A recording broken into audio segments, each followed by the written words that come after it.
Now, step 4, allocating the transaction price to performance obligations.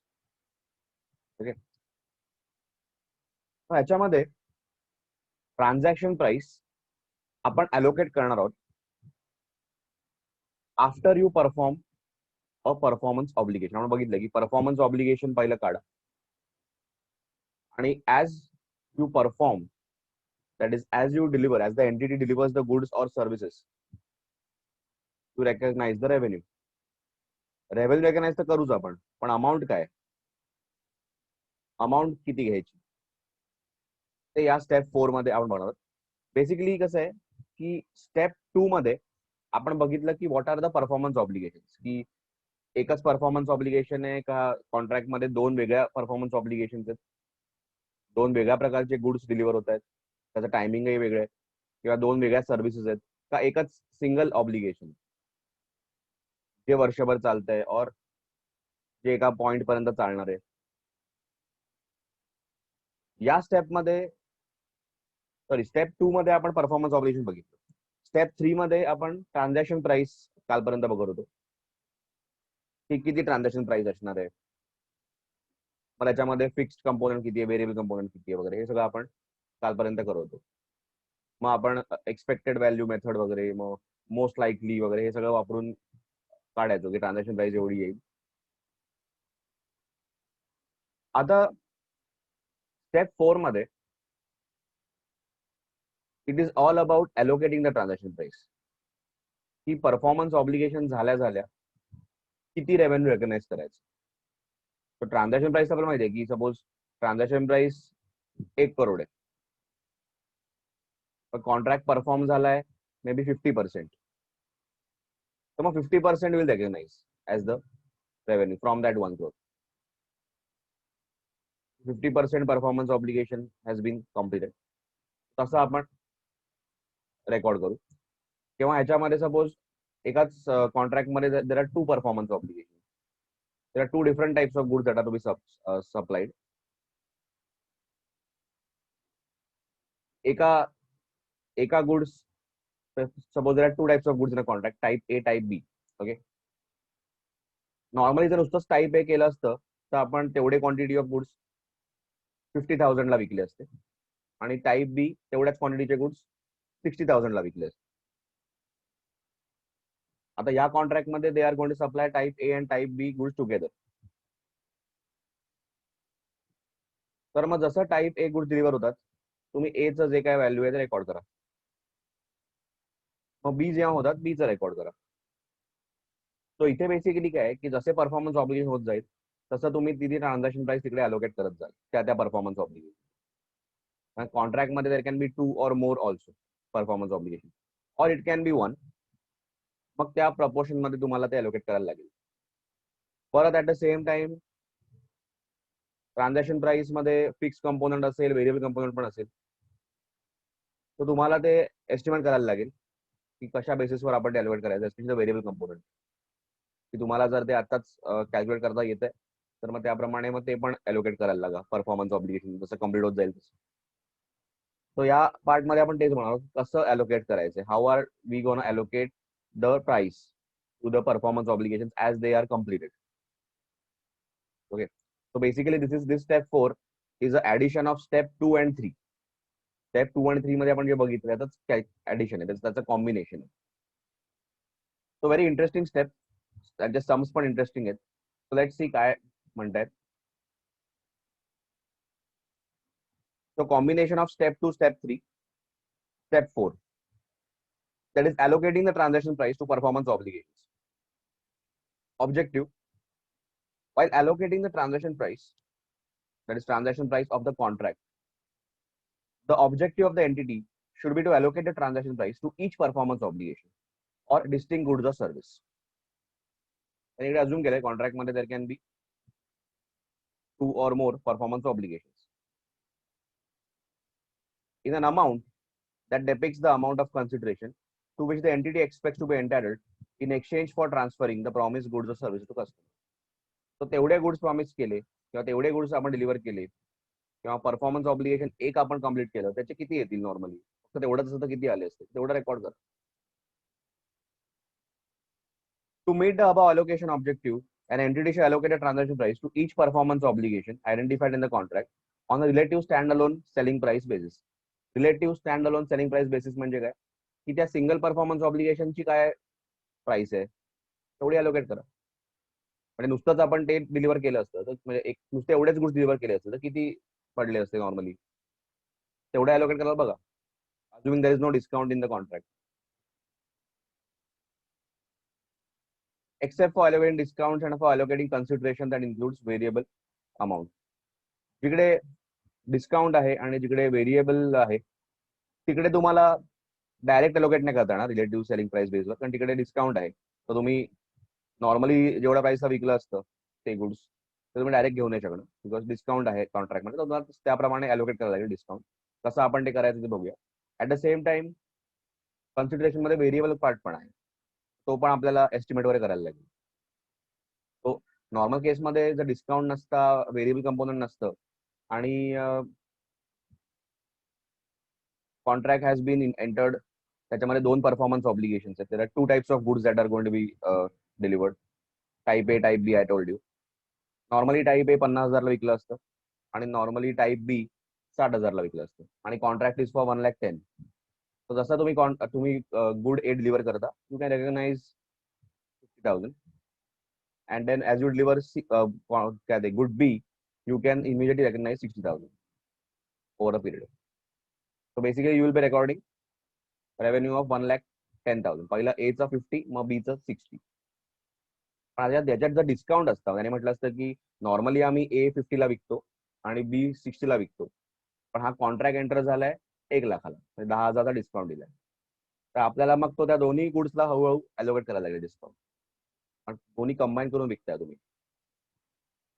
Variable part पण असेल तर तुम्हाला एस्टिमेट करायला लागेल की व्हेरिएबल किती आहे, आणि मग तो पण त्याप्रमाणे मग एलिव्हेट करायला लागेल. जसं एक डिलिव्हर केला, बी डिलिव्हर केला, जो काही व्हेरिएबल कंपोनंट आहे त्याच्यामध्ये बोनस बिनस आहे, तर मग तो पण तुम्हाला तसं पकडायला लागेल.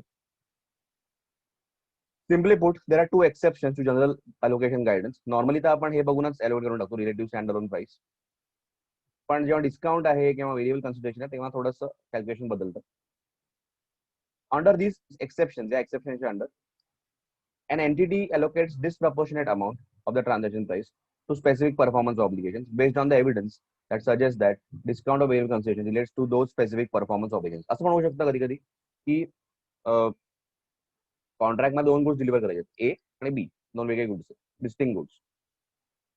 ए ते नॉर्मल 50,000लाच देणार आहेत, पण बी वर डिस्काउंट देत आहेत, तर मग डिस्काउंट बीच्या अगेन्स्ट ऍडजस्ट होणार. ओके, तर हे सगळं डिस्प्रपोर्शनेट पण होऊ शकतं depending what kind of contract you have entered.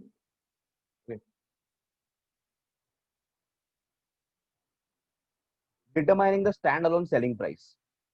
तुम्हाला कधी कधी स्टँड अलोन सेलिंग प्राइस दिली नसते, काढायला लागते. की stand alone selling price is what, की नॉर्मली हे गुड्स जर नुसतेच वेगळे विकले असते तर कितीला विकले असते. आता या कॉन्ट्रॅक्ट मध्ये कसं देर आर 2 गुड्स और 3 goods together they are sold आणि एक कंबाईंड प्राइस दिली आहे. तर तुम्हाला ह्याची इंडिव्हिज्युअल प्राइस जर काढायची असेल to allocate the transaction price as you deliver those goods, म्हणजे सपोज कॉन्ट्रॅक्ट मध्ये 3 टाईपचे गुड्स आहेत, ए बी सी, आणि त्याला सांगितलं कंबाईंड प्राइस इज 2 लाख.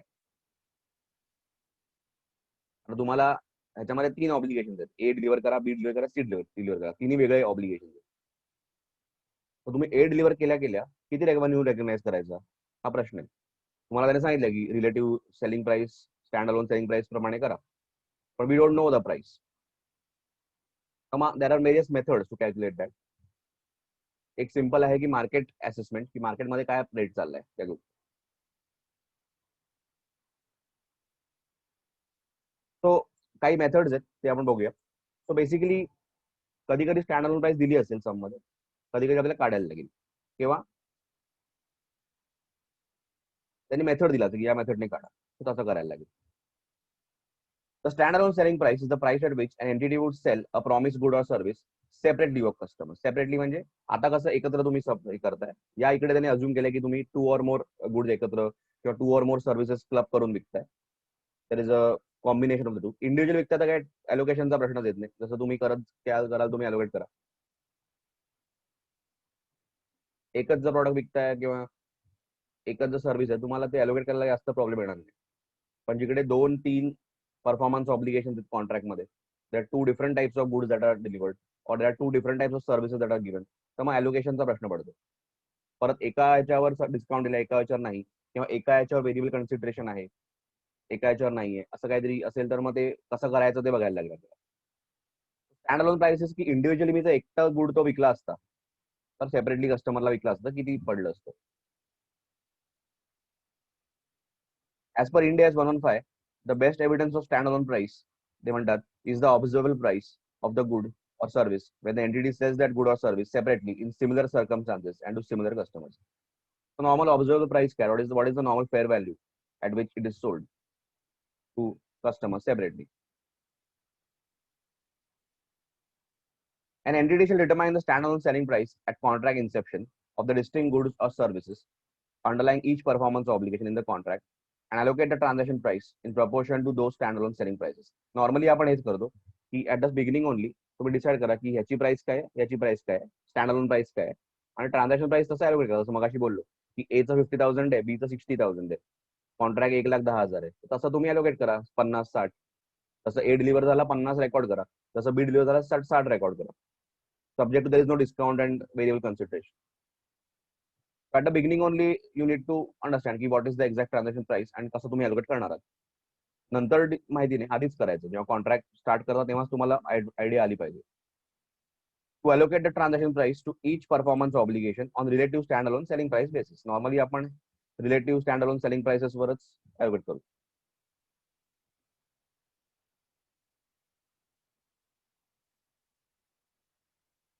त्याने म्हटलं if the standalone selling price is not directly observable, for example, entity does not sell the good or service separately.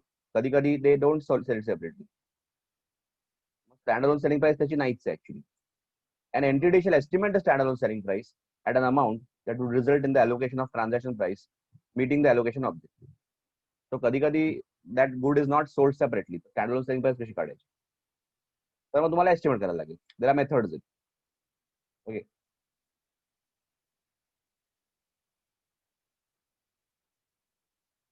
त्याच्यामध्ये जजमेंट आहे या मेथडमध्ये. असे काही मेथड्स आहेत. वन आहे ऍडजस्टेड मार्केट असेसमेंट अप्रोच. इथे an entity would evaluate the market in which it sells the goods or services and estimate the price that a customer in the market would be willing to pay for those goods and services. Normally जर आपण विकायला काढलं तर किती पे करेल customer, estimate करायचं. जरी पण it doesn't have a market, but विकायला जर काढलं तर कस्टमर काय प्राइस घेईल, नॉर्मली काय प्राइस चार्ज करू शकतो. ठीक आहे. Expected cost plus a margin approach, हा एकदम लास्ट अप्रोच असतो. लास्ट म्हणजे ऍक्च्युली इथे लास्ट नाहीये, पण नॉर्मली कॉस्टिंग मध्ये हा लास्ट अप्रोच असतो. की तुम्हाला ह्याच्यामध्ये पण जीएसटी मध्ये पण हा लास्ट अप्रोच आहे ऍक्च्युली. जीएसटी मध्ये रूल 30, रूल 10, रूल 31 मध्ये असलेलं आहे की बेसिकली तुम्हाला जीएसटी मध्ये पण कसं असतं, जीएसटी मध्ये तुम्हाला ट्रान्झॅक्शन व्हॅल्यू काढायला लागतं की at what price the goods are sold, आणि मग त्याच्याप्रमाणे तुम्हाला जीएसटी लावायला लागतं. तर तिकडे जर नॉर्मली व्हॅल्यू नसेल कळली तर मग काय करतात, लास्ट ऑप्शन इज की त्या गुड प्रॉडक्ट किंवा सर्व्हिस ची कॉस्ट काढतात आणि त्याच्यावर एक 10% प्रॉफिट ऍड करतात. सो बेसिकली कॉस्ट इंटू 110%, मग त्याच्यावर जीएसटी लावतो. So expected cost plus margin. So दुसरा काय ऑप्शन असेल तर त्या प्रॉडक्टची कॉस्ट किती आपल्याला पडली त्याच्यावर एक तुम्ही मार्जिन ऍड करा, एक 10% वगैरे ऍड करा. So entity could forecast its expected cost of satisfying a performance obligation and then add an appropriate margin for that goods and service. That is one of the easiest methods. Cost तुम्हाला माहितीच आहे किती आली आहे, plus 10%. तर जे काय margin तुम्हाला नॉर्मली 10% पकडतात जीएसटी मध्ये वगैरे, पण नॉर्मल तुम्हाला किती मार्जिन आहे नॉर्मली तो बघा आणि ते ऍड करा. रेसिड्युअल अप्रोच इज बेसिकली बाकी गुड्सला व्हॅल्यू द्या, मग ह्याची रिमेनिंग व्हॅल्यू. की फॉर एक्झाम्पल कॉन्ट्रॅक्ट मध्ये ए बी सी हे 3 प्रॉडक्ट आहेत, तुम्हाला बी आणि सी ची व्हॅल्यू माहिती आहे, स्टँड अलोन प्राइस. आणि कॉन्ट्रॅक्ट म्हणजे suppose for example A B C हे 3 गुड्स आपण विकणार आहोत, वेगवेगळे गुड्स आहेत एका कॉन्ट्रॅक्ट मध्ये. So there are 3 separate performance obligation. Total contract is for 1 lakh. B ची स्टँड अलोन प्राइस आहे 30,000, सी ची स्टँड अलोन प्राइस आहे 40,000, तिकडेच झाले 70. सो ऑब्विसली ए ची व्हॅल्यू काय असणार रेसिड्युअल अप्रोचने, 30. तो बाकीच्या गुड्सला व्हॅल्यू तुम्हाला माहिती असेल ना, तर या गुडची मग residual value. That is one of the easiest methods again. An estimate में एन एंटिटी में estimate the stand alone selling price by reference to the transaction price. जसं मी बोललो 1 लाख ट्रांजैक्शन प्राइस आहे, less the sum of observable stand alone prices of other goods और services. दुसऱ्या गुड्सची जी price आहे ती तुम्हाला माहिती असेल ती मायनस करा, ह्याची रिमेनिंग बॅलन्स व्हॅल्यू.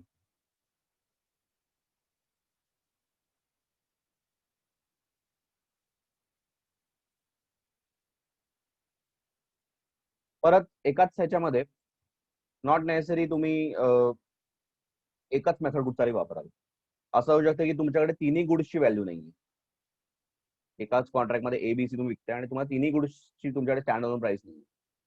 तर तुम्ही एकासाठी तुम्ही ऍडजस्टेड मार्केट अप्रोच वापरू शकता, एकासाठी एक्सपेक्टेड कॉस्ट आणि एकासाठी रेसिड्युअल अप्रोच. तिन्ही मेथड तुम्ही एकत्रही वापरू शकता. तो असं नाही की एकच मेथड वापरला पाहिजे.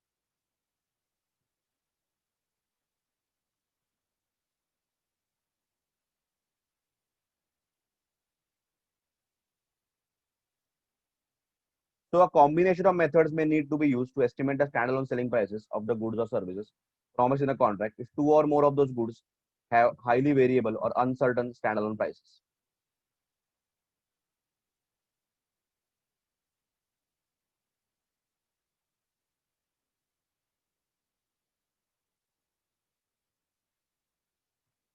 त्याच्यानंतर a customer receives a discount for purchasing a bundle of goods or services. There are 2-3 goods in the contract or services. If the sum of standalone selling prices of those promised goods and services in the contract exceed the promised consideration. म्हणजे stand alone जर prices तुम्ही add केले प्रत्येक गुडचे, मग अशी बोलतो ए B C, ए चं 30 आहे, बी चं 30 आहे आणि सी चं 40 आहे. It is adding up to 1 lakh. पण कॉन्ट्रॅक्टचं consideration that is entered in is only 80,000. Contract price 80,000. ह्याच्याने आपल्याला कळतंय की डिस्काउंटला एंटर झालाय. तर तो 20,000 कसा अलोकेट करायचा आहे, डिस्काउंट कसा अलोकेट करायचा, कुठच्या गुडवर डिस्काउंट आहे, तो हे सगळं आपल्याला बघायला लागेल. तो स्टँड अलोन प्राइस ऍड केला तर 1 लाख येते, पण प्राइस तर कॉन्ट्रॅक्टची price that is the consideration that has been agreed in the contract is less, म्हणजे डिस्काउंट दिलाय हे तुम्हाला कळतं. आता त्याने म्हटलंय unless an entity has observable evidence that entire discount relates to only one or more but not all. कधी कधी असं होऊ शकतं की तुम्हाला माहितीये की या एकावर सी वर डिस्काउंट दिलाय, ए आणि बी तर नॉर्मल प्राइसला विकतोय आपण, पण सी वर डिस्काउंट दिलाय, किंवा बी आणि सी ला वर आपण नॉर्मली डिस्काउंट देतो, बी आणि सी एकत्र घेतले तर आपण डिस्काउंट देतो. तर मग त्यांच्या अगेन्स्ट अलोकेट करायचं, मग एच्या अगेन्स्ट अलोकेट नाही होणार. Unless an entity has observable evidence that the entire discount relates to only one or more, but not all, performance obligations in a contract, the entity shall allocate the discount proportionately to all the performance obligations in the contract. त्याने म्हटलंय की unless you R sure की फक्त एकाच performance ऑब्लिगेशनला discount आहे किंवा 2 performance obligation out of 3 यांच्यावर discount आहे, तुम्ही त्यांना अलोकेट करा डिस्काउंट. नाहीतर मग सगळ्या ह्यांना तुम्ही प्रपोर्शनेटली अलोकेट करा.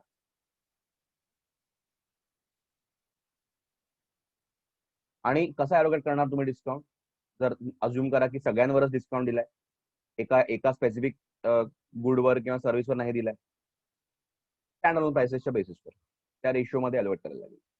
कसं करायचं ते बघूया. आता इकडचे सम्स फार इंटरेस्टिंग आहेत.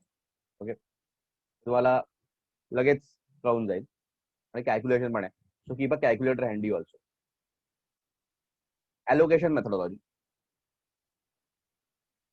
An entity enters into contract with a customer to sell products ABC in exchange for 10,000. आपल्या एक्झाम मध्ये आपण 1 लाख पकडलं, इकडे 10,000 आहे. So an entity enters into contract with a customer to sell products ABC in exchange for 10,000. 10,000 रुपयाचा contract. The entity will satisfy the performance obligation for each of the products at different points in time. तिन्ही products वेगवेगळे. So जसा A deliver केला, 1 performance obligation is over. B deliver केला, second. C deliver केला, third is over. तर तसं तसं ते रेकग्नाइज करत जातील. अज्युमिंग की आपल्याकडे ए, बी आणि सी चे स्टँड अलोन प्राइसेस आहेत. The entity regularly sells product A separately and therefore the standalone selling price is directly observable. त्याची स्टँड अलोन सेलिंग प्राइस आपल्याकडे आहे. Stand alone selling prices of product B and C are not directly observable. त्यांची price आपल्याकडे नाही. Because the standalone selling price of B and C are not directly observable, the entity must estimate them. So आपल्याला माहितीच आहे की जर आपल्याला नाही एस्टिमेट करता म्हणजे नाही माहिती असेल तर आपण एस्टिमेट करतो. आणि आपल्याला 3 मेथड आहेत. To estimate the standalone selling prices, the entity uses the adjusted market assessment approach for B. B साठी ते मार्केट असेसमेंट अप्रोच वापरतात. म्हणजे मार्केटमध्ये काय रेट चाललाय, विकला तर काय मार्केटमध्ये विकला तर किती प्राइस मिळेल. And expected cost plus margin approach for C. C साठी हे वापरतो, cost plus margin. In making those estimates, the entity maximizes the use of observable inputs. So जे काही इनपुट्स वगैरे आहेत ते आपण ऑब्झर्व करून ते बरोबर कॅल्क्युलेट करतात. So after all the methods are applied, त्यांनी दिलंय की स्टँड अलोन सेलिंग प्राइसेस अशा येत आहेत. प्रोडक्ट ए 5,000 आहे, which is directly observe because we know the price that is given. म्हणजे त्यांनी समर दिलंय. प्रोडक्ट बी 2,500 येते, which is adjusted market assessment अप्रोचने. आणि सी 7,500 येते, which is expected cost plus margin. So if you add up it is adding to 15,000. पण तुम्ही कॉन्ट्रॅक्ट कितीला एंटर केलाय? 10,000. म्हणजे डिस्काउंट दिलाय तुम्ही. आता कुठच्या प्रॉडक्टवर डिस्काउंट दिलाय? Do you know that? Determine the transaction price allocated to each product. आता नॉर्मली जर 15,000 ला कॉन्ट्रॅक्ट एंटर झाला असता ना तर बेस्ट झालं असतं. तसं आपण कॉन्ट्रॅक्ट 8 प्रोडक्ट 8 डिलिव्हर केला, आपण 5,000 रेकग्नाइज केले असते, रेव्हेन्यू रेकग्नाइज केला असतं. तसं बी केला, आपण 2,500 रेकग्नाइज केलं असतं. तसं सी केलं 7,500. पण इथे तसं नाहीये. इथे काय 10,000 ला अलोकेट 10,000 ला कॉन्ट्रॅक्ट झालाय. तर मग आता काय करायचं? तो अशा काय करतो आपण? जस्ट एक कॅल्क्युलेटर घ्या.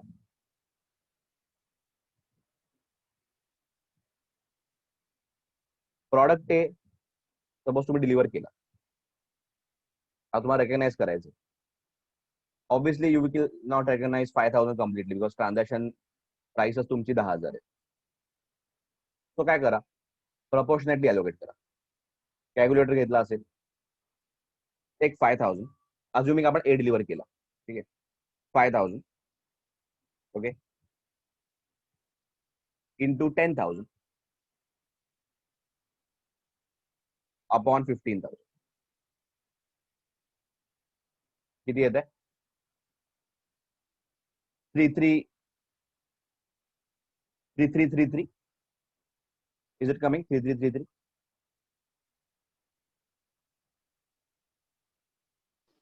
Yes, sir. ओके. तो बेसिकली काय केलं की 15,000 क्रॉस मल्टिप्लाय बेसिकली की 5,000 was in 15. Value of A is 5,015. तर मग 10 मध्ये किती असेल? Cross multiply. तो रिलेटिव्ह स्टँड अलोन सेलिंग प्राइसेसच्या बेसिसवरच अलोकेट केला. बेसिकली 10,000 आपल्याला अलोकेट करायचं टू ए बी सी. तो आपण रिलेटिव्ह स्टँड अलोन सेलिंग प्राइसेसच्या बेसवर अलोकेट करतो. Relative stand alone selling prices 5 out of 15,000. तसंच प्रॉडक्ट बीचं पण करा. 10,000 किंवा असं घ्या, तुम्ही उलट पण करू शकता. 10,000 into 2,500 upon 15,000, what ever suits you. 1666. आणि लास्टचं 10,000 इंटू 7,500 डिवाइड बाय 15, हाफ येणार 5,000. येते answer? You can either do 7,500 into 10,000 upon 15,000 or 10,000 you can allocate in this ratio also, whatever suits you. I think that is better. 10,000 घ्यायचं कारण transaction price ती आहे. 10,000 into anyways relative selling प्राइसच्या proportion मध्ये 5 upon 15. 10,000 into 2.5 upon 15. मग 10,000 into 7.5 upon 15. तो allocate करून असेल. इथे ना राऊंड ऑफ केलंय. इथे दे हॅव राऊंडेड ऑफ की 3333 च्या ऐवजी त्याने 3300 घेतलं आणि 1667 च्या ऐवजी इकडे त्याने 1,700 घेतले आणि हे 5,000 आहे. So it is not necessary to round off. पण त्याने म्हटलंय की allocated transaction price nearest to 100. So त्याने राऊंड ऑफ तसं केलंय. So customer receives a discount for purchasing the bundle of goods. Bundle म्हणजे ABC. because the sum of the standalone selling price is 15,000, exceeds the promised consideration 10,000. The entity considers that there is no observable evidence about the performance obligation to which the entire discount belongs. So we don't know which exactly product is sold at discount. The discount is allocated proportionately across ABC. The discount that and therefore the transaction price is allocated as follows. This is the answer. Allocating a discount तशाच टाईपचा वेगळा हे पहिला सम सगळ्यांना कळलाय. Has everyone understood the first one? Yes, sir. Okay. Yes, sir. आता second तसेच connected आहे, त्यामुळे पहिला समजला तर मग पुढचे समजतील. इथे पण अलोकेट करायचं डिस्काउंटला. An entity regularly sells product XYZ individually. So individually पण आपण हे विकतो. Thereby establishing the following standalone prices. So they are given the standalone prices. X is 50, Y is 25, Z is 45. In addition, the entity regularly sells products Y and Z together for 50,000. You can see Y is 25 and Z is 45. So if you actually add up the standalone prices, Y and Z, it becomes 70,000. पण जो customer हे दोन product एकत्र घेतो ना, त्याला entity 50 ला विकते, म्हणजे 20,000चा डिस्काउंट येतो. ओके, एक्स वर असं काय म्हटलं नाही.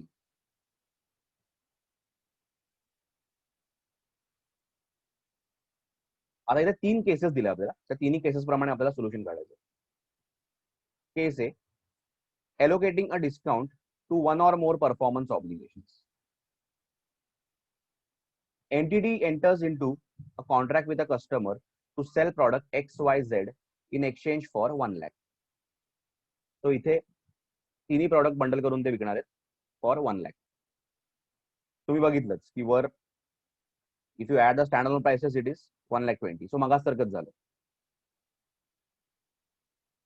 The entity will satisfy the performance obligation for each of the products at different points in time, or product Y and Z at the same point of time. Determine the allocation of transaction price to product Y and Z. आता clearly तुम्हाला एक idea येत असेल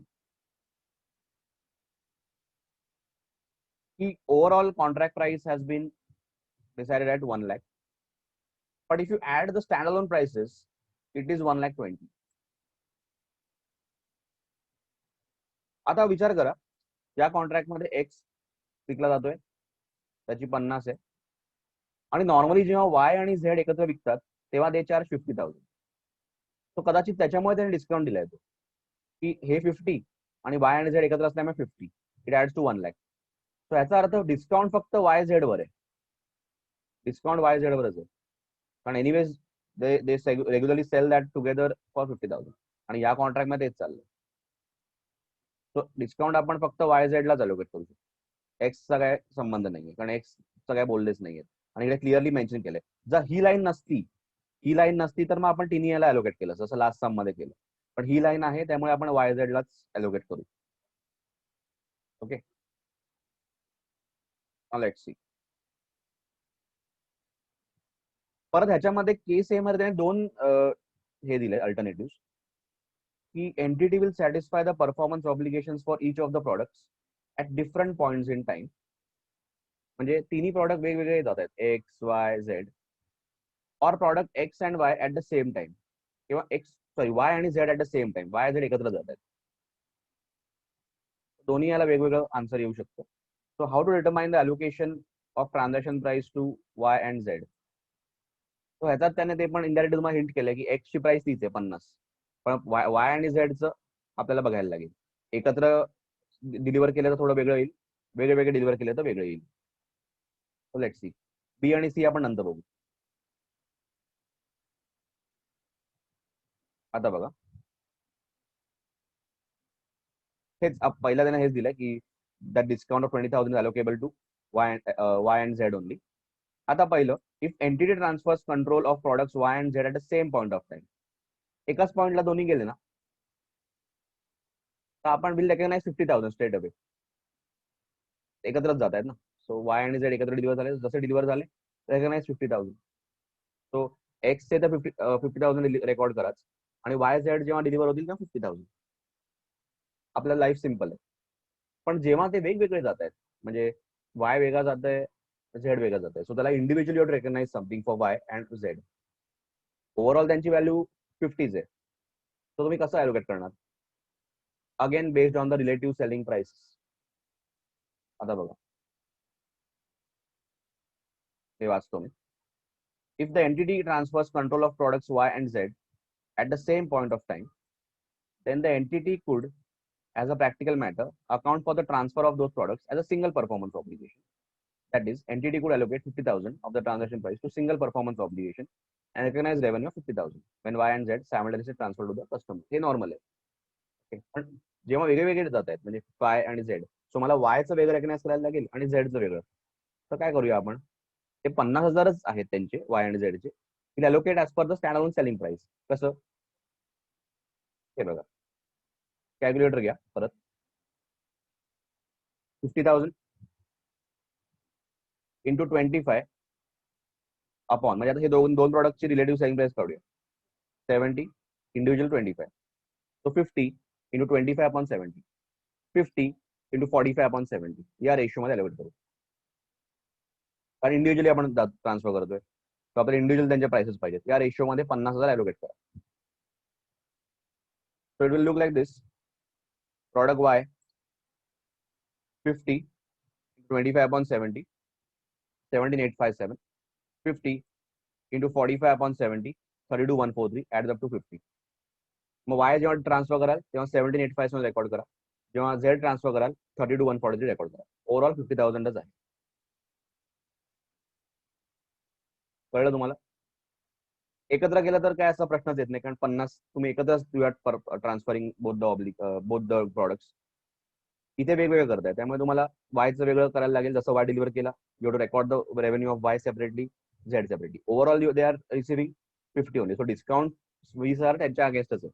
x जो product आहे तो 50 ला आपण रेकॉर्ड केला, जसा डिलिव्हर केला तसा. Are you getting it?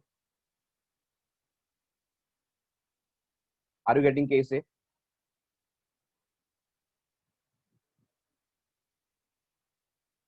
Yes sir. Okay. इथे त्याने म्हटलंय बघा, the contract includes a discount of 20 on the overall transaction, which would be allocated proportionally to all three performance obligations when allocating the transaction price using relative standalone selling price. Normally आपण तिघांना allocate केलं असतं, जसं last सम मध्ये केलं. However, because the entity regularly sells Y and Z together at 50,000, product X for 50,000, it has evidence that the entire discount should be allocated to promises of transfer of products Y and Z. So Y and Z ला म्हणून आपण allocate करतो. Okay, केस ए done. आता केस बी आणि केस C बघूया. केस बी मध्ये ते म्हणतात रेसिड्युअल अप्रोच. ह्याच्यामध्ये अजून एक प्रॉडक्ट त्यांनी ऍड केलाय कॉन्ट्रॅक्ट मध्ये, त्याचा रेसिड्युअल अप्रोच आपल्याला वापरायचा आहे. रेसिड्युअल अप्रोच म्हणजे काय की एबीसीचा आपल्याला माहिती आहे व्हॅल्यू काय, आणि जो एक्स्ट्रा प्रॉडक्ट विकतात त्याची मग रेसिड्युअल व्हॅल्यू. लेट्स सी काय म्हणतात. Entity enters into contract with customer to sell products X Y Z as described in case A. Same बघतच, प्राइस पण त्याच, कॉन्ट्रॅक्ट प्राइस त्यांनी बदलली आता. So standalone prices are same. The contract also includes a promise to transfer product alpha, XYZ and product alpha. 4 product add केला. Total consideration now is 30,000. Sorry, 1,30,000. Total consideration of the contract is 1,30,000. So 4 product 1,30,000. Standalone selling price for alpha is highly variable because the entity sells product alpha to different customers for broad range of amounts. So alpha ची अशी काही fix price नाहीये, वेगवेगळ्या कस्टमरला ते वेगवेगळे price charge करतात. The price range from 15,000 to 45,000. So त्याची एक्झॅक्ट स्टँडअलोन प्राइस आपल्याकडे नाहीये. So determine the standalone selling price of product X, Y, Z and alpha using the residual approach. आणि केस सी, इकडे रेसिड्युअल अप्रोच इज इनअप्रोप्रिएट. ते केस C आपण नंतर होऊया, पहिला केस बी होऊया.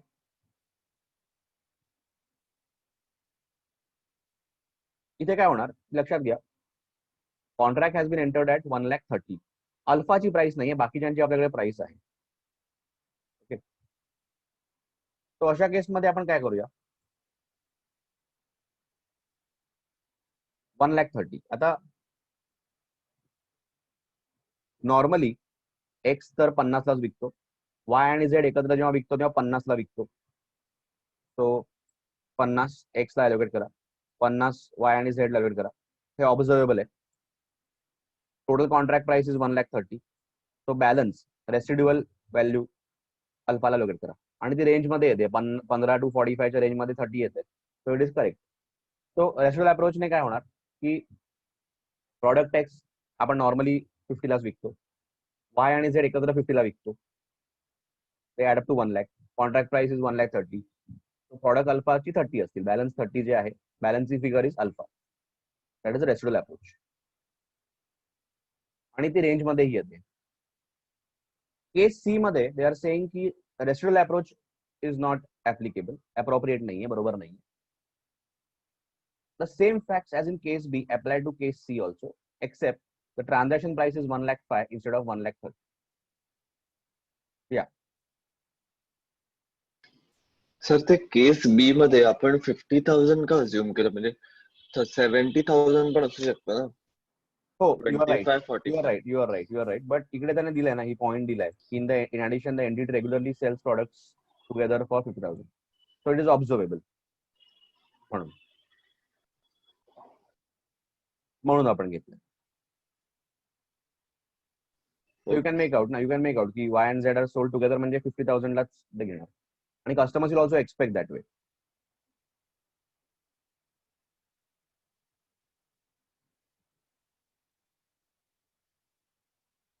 आता रेसिड्युअल अप्रोच 3, सॉरी केस सी, त्याच्यामध्ये म्हटलं रेसिड्युअल अप्रोच इज इनअप्रोप्रिएट, म्हणजे इथे हा अप्रोच युज होणार नाही, वर्क होणार नाही असं वाटतं. त्याने म्हटलंय सगळे फॅक्ट्स केस सी चेच घे, केस बी चे घ्या. Same facts as in case B apply to case C, except transaction price त्याने कमी केली अजून 1,05,000. So using the same approach जर आपण रेसिड्युअल अप्रोच जर वापरला तर काय होतं, हाच जे अप्रोच आपण वापरला असता तर काय येणार, 50, 50, 1,00,000. मग प्रॉडक्ट अल्फाचे फक्त 5,000 उरतील, कारण 1,05,000 the contract price. That is wrong, कारण अल्फाची price normally ranges between 15 to 45. तर मग काय करायचं. So residual approach won't be working here. दरवेळी वर्क होईल असं नाही. तर मग अशा काय करायचं, जसं आपण इथे केलं ना, या इथे कसं केलं आपण, ओव्हरऑल व्हॅल्यू वॉज 50,000, तसं आपण पकडायचं की ओव्हरऑल व्हॅल्यू 1,05,000 आणि प्रपोर्शनेटली अलोकेट करायचं. की फॉर एक्झाम्पल, कारण आता आपल्याकडे काय माहिती नाही आपल्याला, तिन्ही प्रोडक्ट्स त्याने 1,05,000 सांगितलंय. रेसिड्युअल अप्रोच वोंट वर्क, कारण त्याच्याने अल्फाचं फक्त 5,000 येतंय, विच इज रॉंग. तर मग काय करायचं, या अप्रोचने प्रपोर्शनेटली अलोकेट करायचं. जसं की for example 1,05,000 is the contract price. आता एक्स ला कसं अलोकेट करायचं, इंटू 50 अपॉन 1,05,000. सॉरी 50 इंटू किती व्हॅल्यू होती, 1,05,000 नाही, सॉरी, याची व्हॅल्यू घ्या. मग stand alone relative selling price प्रमाणे घ्यायचं, की ही जी आहे ना, ही सगळी प्राइस घ्यायची. Okay, take the whole price 1,20,000 आणि अल्फाचं पण घ्यायला लागेल आपल्याला याच्यात. तो अल्फाचा तुम्हाला एक ऍव्हरेज घेऊ शकता, what ever price you want, estimate करून घ्या. पकडा ऍव्हरेज घेतली आपण, 30,000 घेतली. सो आता for example 50 is for x, वायचं 25, झेडचं 25, झेडचं 45 आणि अल्फाचं 30 आपण पकडूया. So if adds up to 1,50,000. Okay, so relative selling price पकडले सगळ्यांचे तर 1,50,000 येतं.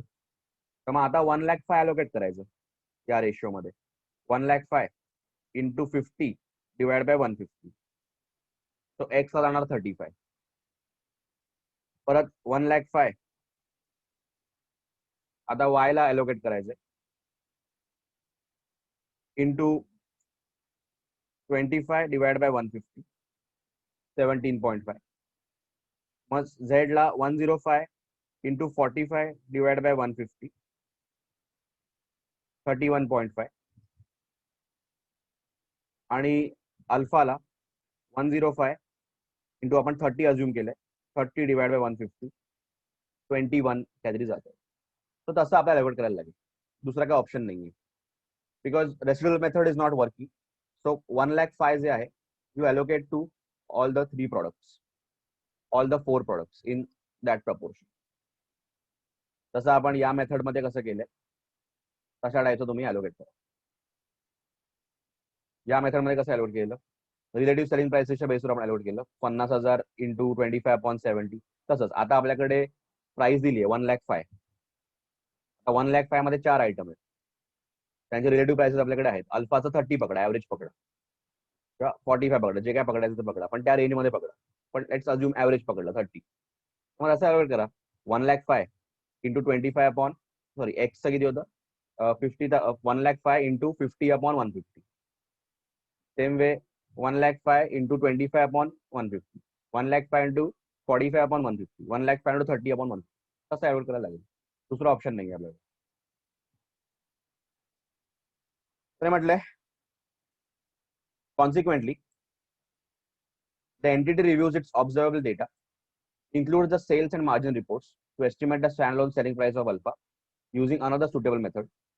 So एक ॲव्हरेज पकडा 30 वगैरे. नॉर्मली दे विल एस्टिमेट की अल्फाला कितीला विकलं जाईल. सो आय हॅव अज्युम की ॲव्हरेज 15 आणि 45 चा ॲव्हरेज 30 येईल. The entity allocates the transaction price 1,05,000 to products X, Y, Z and alpha using relative standalone prices. जे आपण आता केलं 1,05,000 इंटू 50/150. तसं समजलं तुम्हाला. कारण रेसिड्युअल अप्रोच वोंट वर्क ना. रेसिड्युअल अप्रोच जर वापरला काय होईल, कॉन्ट्रॅक्ट प्राइस फारच कमी आहे. 50-50 जरी म्हटलं आणि टोटल कॉन्ट्रॅक्ट प्राइस जर 1,05,000 तर मग अल्फाचं फक्त 5 येतं, which is not right because alpha normally sold between 15 to 45. मगाशी बरोबर होतं कारण 1,30,000 जेव्हा कॉन्ट्रॅक्ट प्राइस होती तेव्हा अल्फाची प्राइस किती येत होती, इथे सॉरी इथे 1,30,000 जेव्हा होतं तेव्हा प्राइस 30 येत होती. That is within the range. पण 1,05,000 जर कॉन्ट्रॅक्ट प्राइस झाली तर रेसिड्युअल अप्रोच वोंट वर्क. तर मग काय करायला लागेल, अल्फाला तुम्ही एक व्हॅल्यू द्या आणि बाकीच्यांचे पण स्टँड अलोन सेलिंग प्राइसेस घ्या, नॉट दीज प्राइसेस. एक्सची 50, वाय झेड ची सेपरेट जी काय आहे ती प्राइस, प्रॉडक्ट अल्फाची 30 अज्युम करा ॲव्हरेज, आणि मग 1,05,000 तसं ॲलोकेट करा त्या रेशिओमध्ये. Are you getting it? समजलं आहे का? Should I show it in Excel? समजतंय सर. ओके. नसेल तर मला सांगा, मी एक्सेल मध्ये तुम्हाला कॅल्क्युलेशन दाखवतो.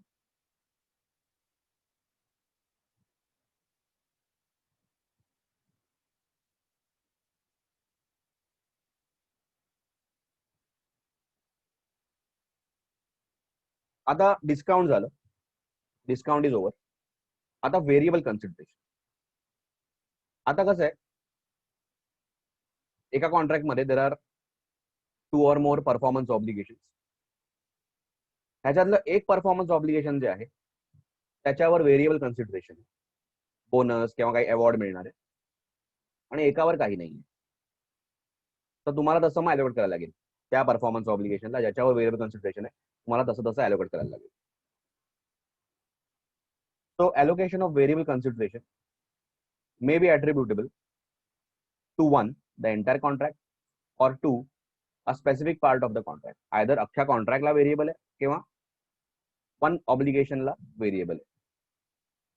Such as either of the following: one or more, but not all, performance obligation in the contract. For example, a contract may include 2 performance obligations: construction of a building and provision of services relating to the ongoing maintenance of property after construction. So 2 performance obligation, एक तर building construct करायचे, नंतर maintenance. But bonus for early completion may relate entirely to construction of building. Early कंप्लीशनचा जो bonus आहे variable consideration, ते फक्त बिल्डिंगसाठी रिलेटेड आहे. It is only 1 performance obligation. So हा बोनस मिळणार की नाही हे त्याच्या अगेन्स्ट ऍडजस्ट करायचं after you finish that building. One or more, but not all, distinct goods or services promised in a series of distinct goods or services that forms part of single performance obligation. So इथे एक series of services आपण देतोय. Suppose एक service आपण बघितली, management service और hotel management service, 3 वर्षाची service आहे.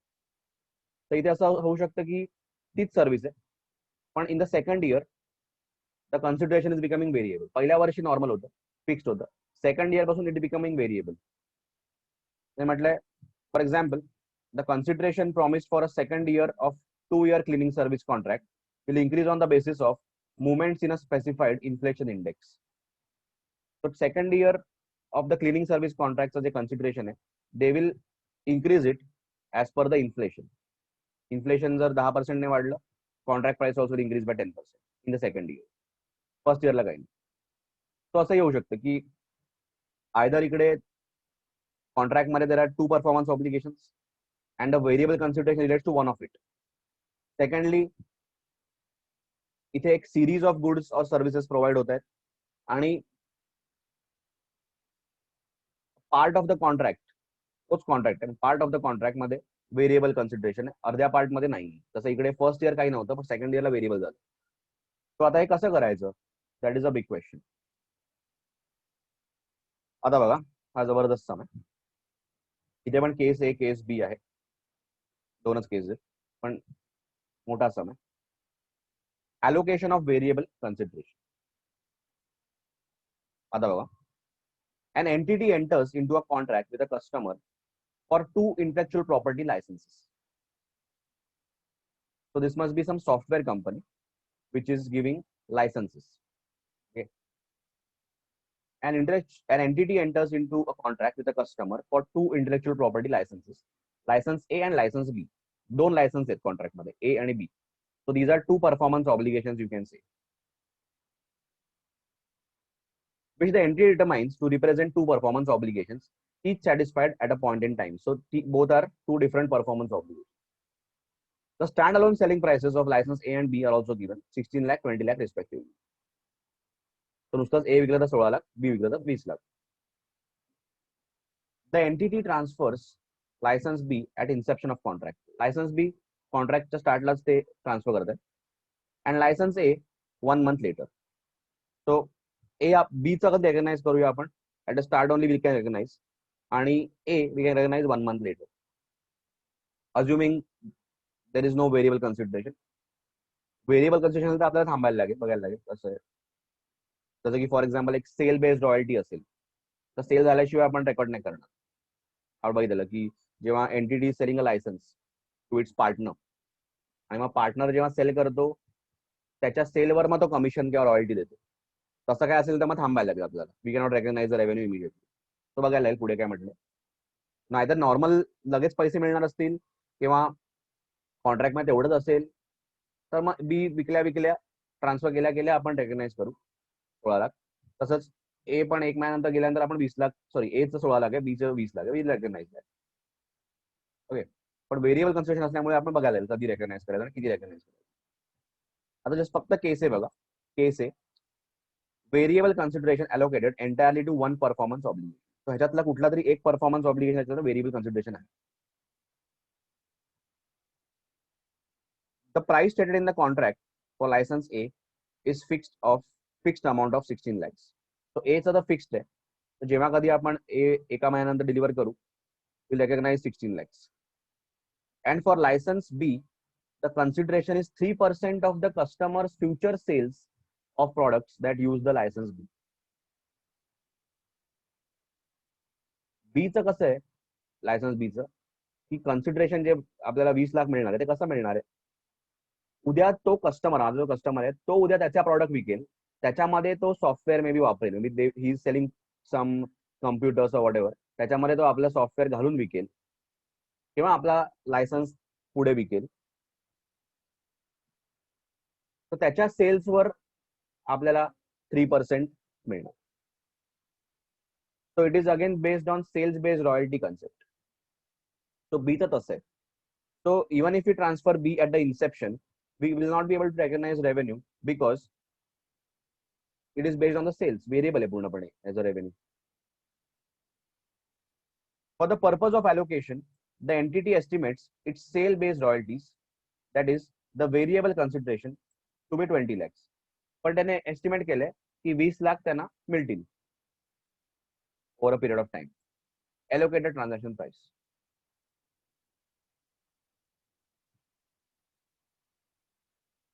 Logically, without reading the solution, we just सांगतो की एचं तर काय प्रॉब्लेमच नाहीये, जसं आपण ट्रान्सफर करू रेकॉर्ड. बीचं कसं आहे, जसं सेल समोरचा करेल, माझा कस्टमर जसा सेल करेल तसं आय रेकग्नाइज द रेव्हेन्यू. ते 3% आहे तसं मी रेकग्नाइज करीन. Direct 20 lakhs I won't recognise. जसं तो सेल करेल तसं, बिकॉज सेल बेस्ड रॉयल्टीचा कन्सेप्ट आला.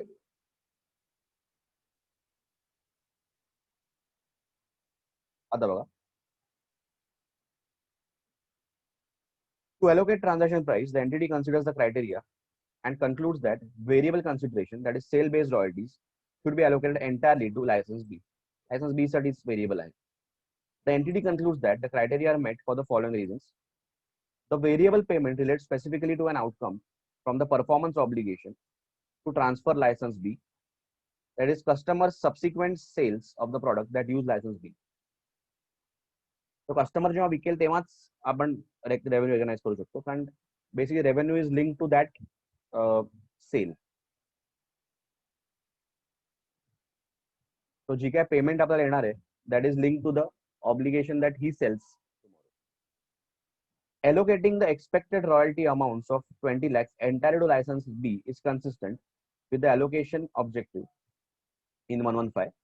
This because entity's estimate of the amount of sale-based royalties, 20 lakhs, approximates the standalone selling price of license B, and a fixed amount of 16 lakhs approximates the standalone selling price of license A.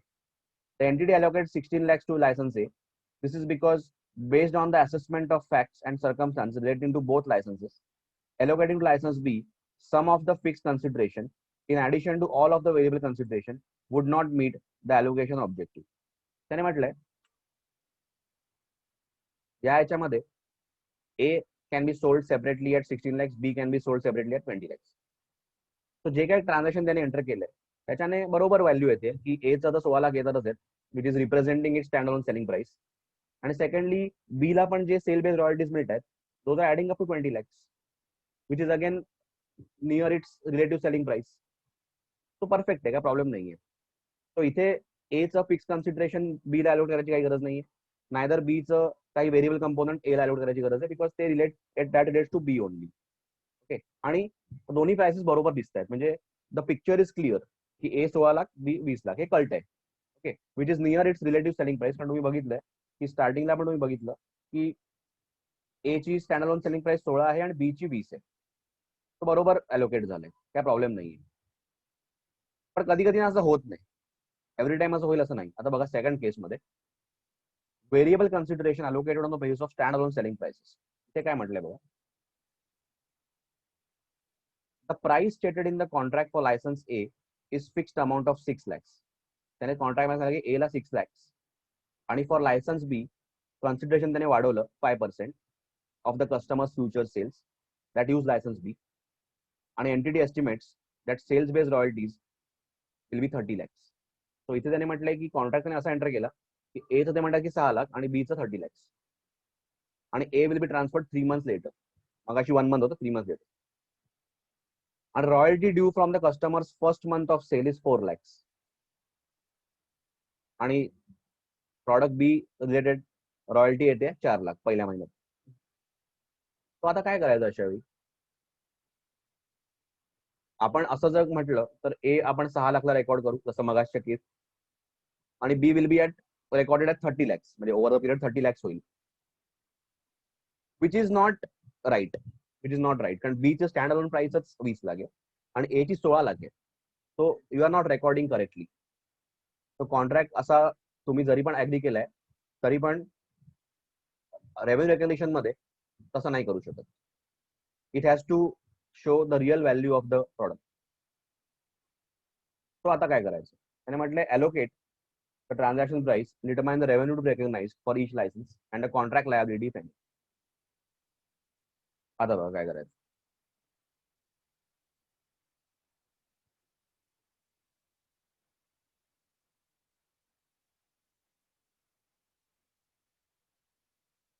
To allocate transaction price, the entity applies the criteria in Ind AS 115 to determine whether to allocate the variable consideration entirely to license B.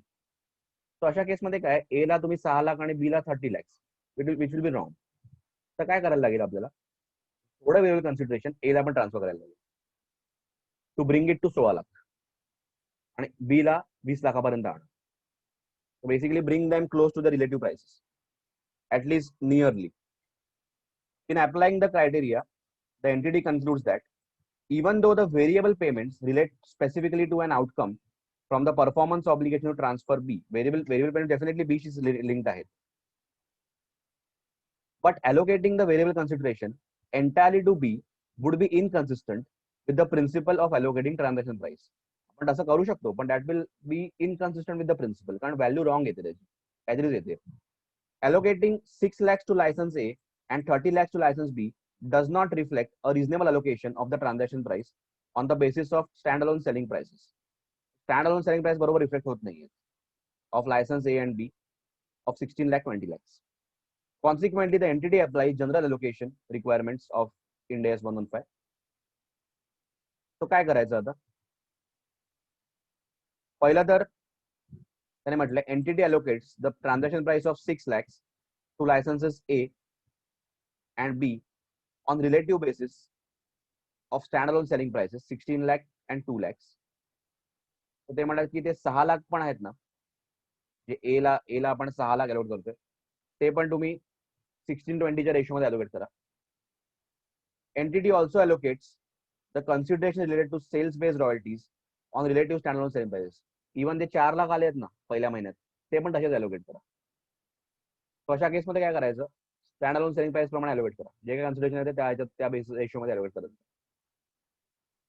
However, when an entity licenses intellectual property in which consideration is in the form of sales based royalty, the entity cannot recognize revenue until the later of the following events sales occur or the performance obligation satisfied. Obviously sale based रॉयल्टीच्या केसमध्ये काय की जसे पैसे येईल तसंच आपण record करू, जसे पैसे येईल जसं तो सेल करेल तसं रेकॉर्ड करू. तो 6 लाख तर आपण अलॉकेट केलेच, ओरिजिनल जे ए चे 6 लाख आहेत ते आपण 16:20 च्या रेशोमध्ये दोघांना अलॉकेट केले. सेकंडली जे 4 लाख आले, 4 लाख जे येतील, बी चे 4 लाख येतील, ते पण तसेच अलॉकेट करा. So license B is transferred to customer at the inception of the contract and license A at 3 months later. When license B is transferred, the entity recognizes as revenue. License B transfer होतो म्हणजे initial इन्सेप्शनलाच, आणि A 3 महिन्यानंतर, पण you will start रेकग्नाइजिंग या केसमध्ये it will be 6 lakhs into 20/36. 20 lakhs is B, 36 is 20 plus 16. त्या रेशोमध्ये allocate करा. And when license A is transferred, the entity recognizes revenue as 6 into 16/36. Hey. In the first month, the royalty due from the customer's first month of sales is 4 lakhs. Consequently, entity recognizes as revenue again 4 lakhs in the ratio 20/36 to B. The entity recognizes the contract liability. A साठी you will recognize like contract liability, कारण अजून A deliver पण नाही केलाय, पण you recognize the revenue, so it's a liability. नंतर you adjust against the revenue. The entity recognizes a contract liability for 4 lakhs into 16/36, so it comes to 1,77,778 to A.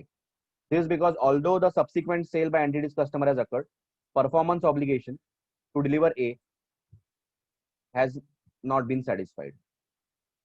Basically काय आहे या केसमध्ये, आपण जर मगाच्या मेथड प्रमाणे केलं असतं तर ए ला 6 लाख गेले असते आणि बी ला 30 लाख गेले असते, विच इज रॉंग. तो अशा केसमध्ये रिलेटिव्ह सेलिंग प्राइसेस प्रमाणे जात नाही. मगाशी बरोबर गेलं बघ, 16 लाख 20 लाख आलेले. तो असं नाही होते, तर काय करायचं, जे 6 लाख आहेत ओरिजिनली ए चे 6 लाख आहेत, बी तर आधीच ट्रान्सफर होत आहे, तर बी ला अलॉकेट करा इन द रेशियो 6 into 20/36. ए जेव्हा ट्रान्सफर होईल तेव्हा अलॉकेट करा 6 into 16/36. मग पहिल्या महिन्यात सेल बेस्ड रॉयल्टी येते 4 लाखाची, ती पण तुम्ही अलॉकेट करा. बी ला 4 lakh into 20/36, ए ला 4 lakh into 16/36.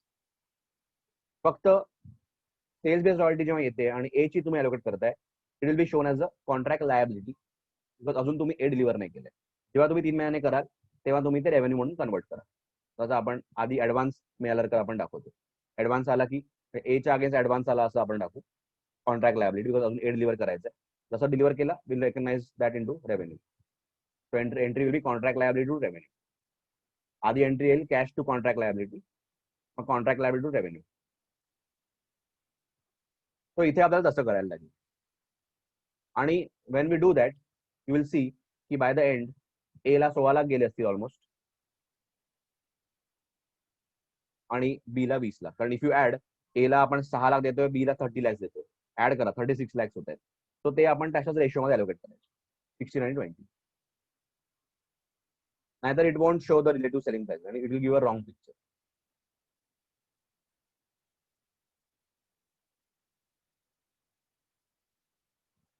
Have you understood this?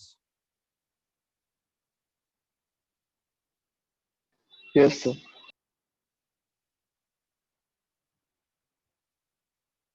Okay. Now changes in transaction price. आता कधी कधी ट्रान्झॅक्शन प्राइस चेंज होऊ शकतं.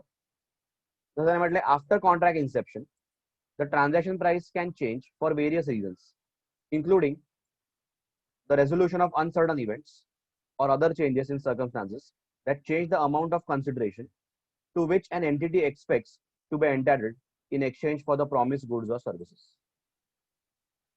So त्याने म्हटलंय की transaction price can change after the contract inception because of some reasons, some uncertain events or changes in circumstances.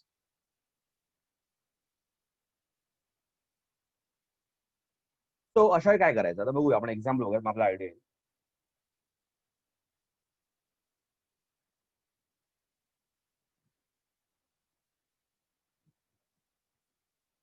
Allocating a change in transaction. आता बघा हे एक्झाम्पल बघूनच तुम्हाला आयडिया येईल. On April 1st, 2020, a consultant enters into an arrangement to provide due diligence, valuation, and software implementation service to a customer for 2 crore. लक्षात घ्या इथे सर्व्हिसचा सम आहे. So consultant he enters into arrangement to provide due diligence, this is one service, valuation, and third is software implementation. 3 वेगळ्या services देतोय for a combined consideration of 2 crore. The consultant can earn 20 lakh bonus if it completes software implementation, that is the third service, by 30th September 2000, or 10 lakhs bonus if it completes the software implementation by 31st December. So 20 lakh if 30th September, 10 lakh if 31st December. 3 services. तो due diligence valuation वर काही variable नाहीये. Software implementation जर टाइमवर केलं तर 20 लाख किंवा 10 लाख मिळू शकतात. The due diligence, valuation, and software implementation services are distinct and therefore are accounted for as separate performance obligation. They are separate. The consultant allocates the transaction price disregarding the potential bonus on a relative standalone selling price basis as below. त्याने 2 करोड जे आहेत ना bonus पकडलाच नाहीये त्याने. Due डिलिजन्सला तो म्हणतो 80 लाख आहे, व्हॅल्युएशनला 20 आणि सॉफ्टवेअरला 1 करोड. सो हे 2 करोड झाले. त्याने बोनस पकडला नाहीये. May be is not sure की विल गेट इट. त्याने म्हटलंय at contract inception the consultant believes it will complete the software implementation by 30th Jan. तो म्हणतो की माझं इम्प्लिमेंटेशन 30th सप्टेंबरलाही होणार नाहीये, 31 डिसेंबरलाही होणार नाही, एक महिना नंतर होणार आहे, 30th Jan 2001 ला होणार आहे. So he is not considering the bonus at the Inception. म्हणतो की बोनस बिनस मला वाटत नाही मिळेल, तो आपण 2 करोडच पकडूया आणि मग तसं अलोकेट करत जाऊ. जसं ड्यू डिलिजन्स झालं 80 लाख रेकॉर्ड करा, तसं व्हॅल्युएशन झालं 20 लाख रेकॉर्ड करा आणि इम्प्लिमेंटेशन झालं 1 करोड रेकॉर्ड करा. Simple है. So at contract inception, the consultant believes it will complete the software implementation by 30th Jan. After considering the factors in Ind AS 115, the consultant cannot conclude that a significant reversal in the cumulative amount of revenue recognized would not occur when the uncertainty is resolved, since the consultant lacks experience in completing similar projects. तो म्हणतो की मी bonus बिनस record केला तर I cannot guarantee की reversal होणार नाही. There are chances की नंतर मला रिव्हर्स करायला लागेल बोनस, मी रेकॉर्ड आता केला तर, आतापासून जर मी एस्टिमेट केलं त्याप्रमाणे तर, बिकॉज एकतर मी एक्सपिरियन्स नाहीये, पहिल्यांदाच करतोय, त्याच्यामुळे बोनस मिळेल की नाही हा डाऊट आहे. त्यामुळे आतापासून मी कॉन्ट्रॅक्ट प्राइस जेव्हा एस्टिमेट करतोय की एवढा कॉन्ट्रॅक्टची प्राइस आहे, so I won't say it is 2 crore 20 lakhs. Neither I will say it is 2 crore 10 lakhs. Me bonus पकडतच नाही, मी just 2 crores पकडतोय. As a result, the consultant does not include the amount of early completion bonus in its estimated transaction price at contract inception. So at the beginning of the contract, transaction price जी काय तो म्हणतोय की ही price असेल, त्याच्यात तो bonus बिलकुलच घेत नाही, कारण he is not sure at all. But हा कॉन्ट्रॅक्ट कधी एंटर झाला? 1 एप्रिलला. तर तेव्हा ते ही इज नॉट शुअर. पण मे, जून, जुलै 3 महिन्यानंतर तो जसं कॉन्ट्रॅक्ट पुढे गेला तसं ही reassesses the situation. So on 1st July 2000, the consultant notes that the project has progressed better than expected and believes that implementation will be completed by 30th September based on the revised forecast. So he is now like, after 3 months, is like की अरे project फार जबरदस्त fast गेलाय आणि 30th सप्टेंबरला व्हायचे chances आहेत. तो ऑगस्ट सप्टेंबर 2 महिना अजून कम्प्लीट होईल आपला आरामात. तो जुलै, ऑगस्ट, सप्टेंबर 3 महिन्यात होईल, सप्टेंबर एंड पर्यंत. As a result, the consultant updates its estimated transaction price to reflect a bonus of 20 lakhs. So इथे चेंज झालं transaction price. Originally he had estimated 2 crore. आता he is taking 20 lakhs extra. That is what we're talking about, कि transaction price changes after inception. So after reviewing its progress as of 1st July, the consultant determines that it is 100% complete in satisfying its obligation, performance obligation for due diligence and valuation. So 1st July जेव्हा तो review करतोय ना, he is like की हे बघा due diligence आणि valuation झालेलं आहे. So he must have already recognized this 80 lakhs and 20 lakhs. हे त्याने रेकग्नाइज केलंच आहे, कारण कम्प्लीट झालंय ते. On July 1st it is complete. So हे त्याने रेकग्नाइज केलं. आता राहिलं काय आहे? इम्प्लिमेंटेशन आणि बोनस. आता इम्प्लिमेंटेशन मध्ये पण ही इज लाईक की 60% झालेलं आहे and 60% complete in satisfying its performance obligation for software implementation. So त्याने म्हटलंय it is 100% complete in satisfying performance obligation for due diligence and valuation. तो 100% complete आहे आणि सॉफ्टवेअर इन्व्हेस्टमेंट 60% complete आहे.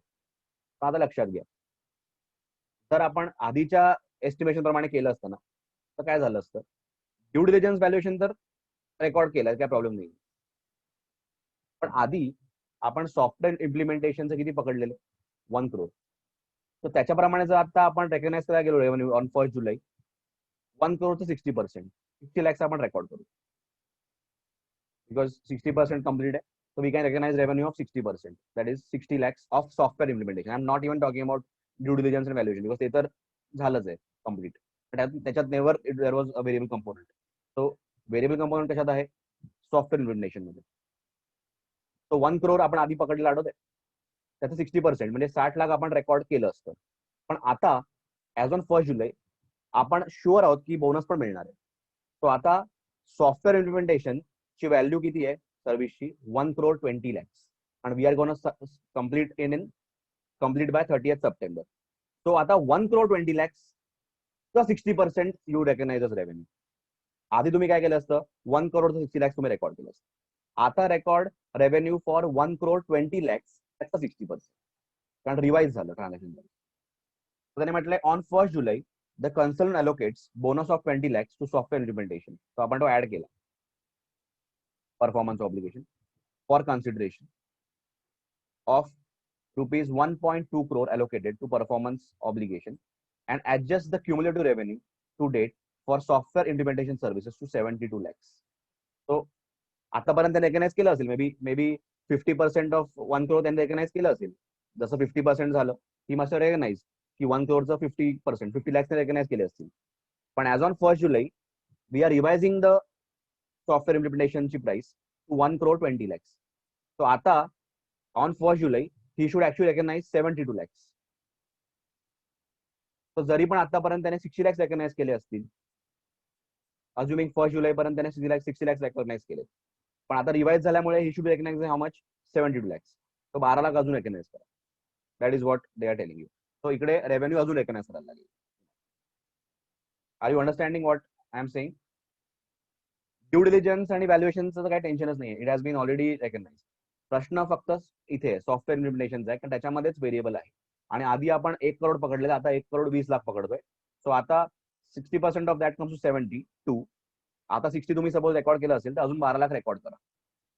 So make it adjusted with the new revised estimate. Are you getting it? So sum मोठा आहे पण answer छोटे आहे. Conceptual आहे पूर्ण. Are you getting it? Okay. Yes, sir. Okay. So, okay, nice. So we have finished step 4 also. Okay. So Monday I will be doing step 5. So ह्याच्यामध्ये again 43. त्याच्यानंतर ह्याच्यामध्ये जास्त लिहायचं नाही आज, म्हणजे सम्सच लिहायचे. त्याच्यामध्ये थोडंच लिहायचंय कारण the language they are use is not that great, very confusing language. So मी तुम्हाला सांगतो एवढंच मार्क करा आणि जास्त अंडरस्टँडिंग सम्स म्हणून येते कारण what ever they have given here is very complicated. त्याचा काही सम्सशी संबंध पण नाही. इथे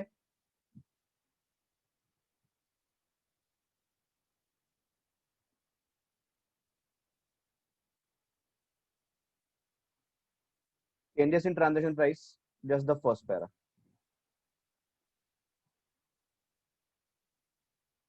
Just the first para. काय म्हटलंय, after contract Inception the transaction price can change for various reasons. आता झालं, आधी 1 करोड पकडलेलं, मग 1 crore 20, including resolution of uncertain event. जसं इकडे त्याचं परफॉर्मन्स चांगलं झालं. और other changes in circumstances that change the amount of the consideration to which the entity expects to be entitled in exchange of the promised good service. आधी 1 crore expect केला, आता 1.2 करतायत. Just one para. देन हे मोठं answer हे पूर्ण लिहायला लागेल तुम्हाला. केस ए, केस बी असा सम एक्झाम मध्ये 8 मार्काला येऊ शकतो. तो आला तर बोनस आहे. लोक सम बघून घाबरणार पण तुम्हाला आन्सर आलं असणार बिकॉज इट इज, तुम्हाला कन्सेप्ट कळलेला आहे.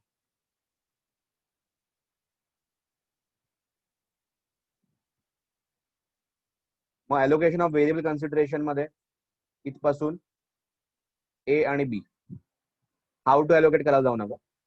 ए आणि B, allocation of variable A B. आधीचा सम case A, case B, case C, this can also be asked for 8 marks. असाच्या असा उचलून टाकतील, फक्त फिगर्स बदलतील.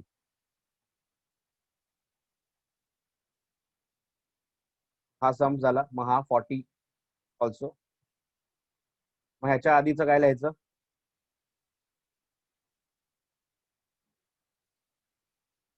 मी जेवढं वाचलं तेवढंच.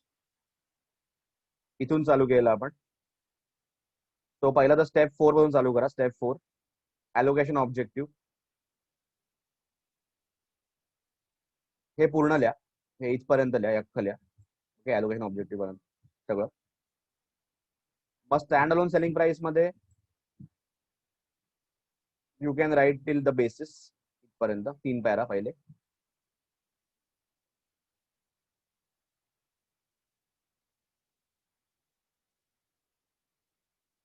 इवन हे घ्या, इथपर्यंत घ्या, ऍक्च्युली हे सगळंच घ्या.